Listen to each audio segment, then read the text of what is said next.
तेव्हापासून मीच घर चालवते ताई. सकाळी 5ला उठून कोळ्याच्या बाजारातून मच्छी घेते.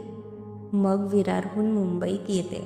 स्टेशनवर गल्लीबोळ्यांमध्ये फिरून मच्छी विकते. रात्री परत जाऊन जेवण बनवते. सगळं मी एकटीच करते. मी तिच्याकडे बघत होते. तिच्या चेहऱ्यावर कष्टांच्या खुणा स्पष्ट दिसत होत्या. सूर्यप्रकाशात करपलेली त्वचा, थकवा झाकणारे डोळे, पण तरीही एक आशावादी तेज. ही माझी मुलगी राणी. शाळेत जायची खूप इच्छा होती हिची, पण परिस्थितीमुळे हिला कधी शाळेत घालू शकले नाही. आता माझ्यासोबत येते, मच्छी उचलते, विकायला मदत करते. राणी लाजून माझ्याकडे पाहून थोडंसं हसली. तिच्या डोळ्यात शाळेच्या दप्तराची ओढ स्पष्ट दिसत होती. माझं मन भरून आलं. मी स्वतः आजवर अनेक गोष्टींबद्दल तक्रार करत राहिले. उशिराने मिळालेला चहा, ऑफिसचा ताण, ट्रॅफिकचा गराडा. पण आज पहिल्यांदाच माझ्या जगण्याच्या छोट्या छोट्या त्रासांमुळे लाज वाटली. मी विचारलं, तुझं आणि राणीचं जेवण तरी व्यवस्थित होतं का गं? ती सुनती म्हणाली, कधी होतं कधी नाही. दिवस चांगला गेला तर 4 पोळ्या आणि भाजी, नाहीतर भात आणि पाणी.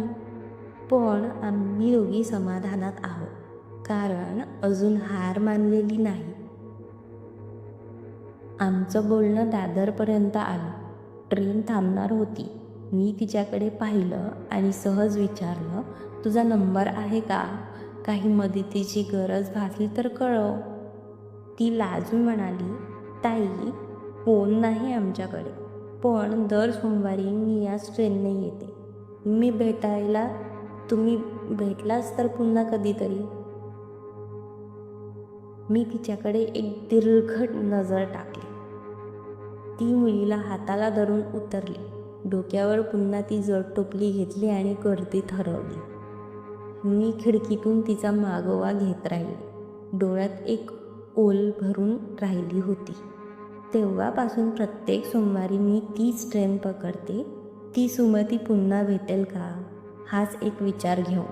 पण तिची कथा मात्र मनात खोलवर घर करून राहिली आहे.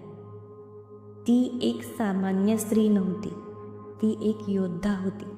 मच्छीची टोपली डोक्यावर न उचलणारी, पण संसाराची जबाबदारी अभिमानाने वाहणारी. आजची स्टोरी कशी वाटली तुम्हाला? तुम्हाला पण असं कोणी भेटलं आहे का?